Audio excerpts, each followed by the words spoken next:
নির্দিষ্ট মায়াদের মাথায় কাঁটাল ভেঙে বিয়েটা চালাতে হয়, আর তাই চালিয়ে আসছি বহু বছর ধরে।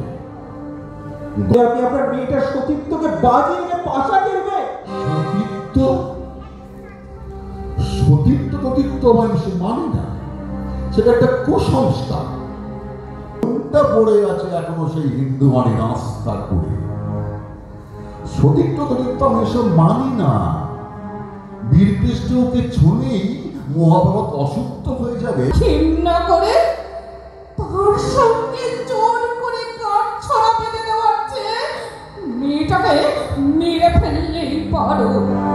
নিজের মেয়ে হলে কাজ করতে না, কাজ করতে পারতে না বাবু, পারতাম, নিশ্চয়ই পারতাম।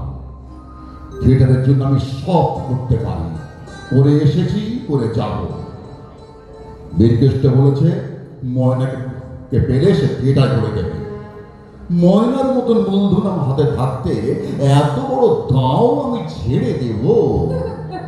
কথাগুলো বলছো বীরকৃষ্ণর মতন। মূলধন দাও, ব্যবসা ছেড়ে দেব? তুমি থিয়েটার খুলছো না খুলতে যাচ্ছ গদি, দোকান, দালালির অফিস? সেখানে ময়নার সতীত্ব বিক্রি হবে?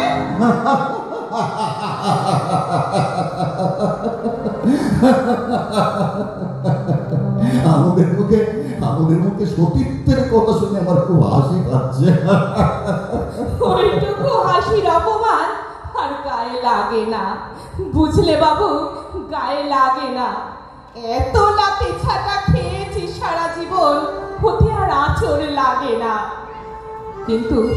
কিন্তু পতিতাবৃত্তি করেছি বলেই জানি ময়নার অদৃষ্টে তুমি কি লিখতে যাচ্ছ, আর সেই জন্যই তোমাকে আমি তা করতে দেব না। ময়না চলে যা, ময়না চলে যা, ময়নাকে না পেলে নির্দিষ্ট দল তুলে দেবে। তখন কি খাবে? ভিক ভেঙে খাবো, ভিক ভেঙে। ময়না চলে যা। কাপ্তেন বাবুর এই বাগান বাড়িতে নাচতে হয়ে থাকিস রে মা। চলে যা।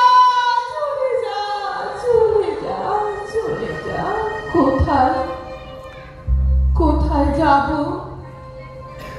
আমি? কোথায় যাব? আর তো তরকারির ছুরি মাথায় নিয়ে বাজারে গিয়ে বসতে পারবো না। এখন এমন ভদ্র মহিলা বানিয়েছো যে খেটে খাওয়ার উপায় পর্যন্ত হারিয়ে ফেলেছি। প্রিয়নাথ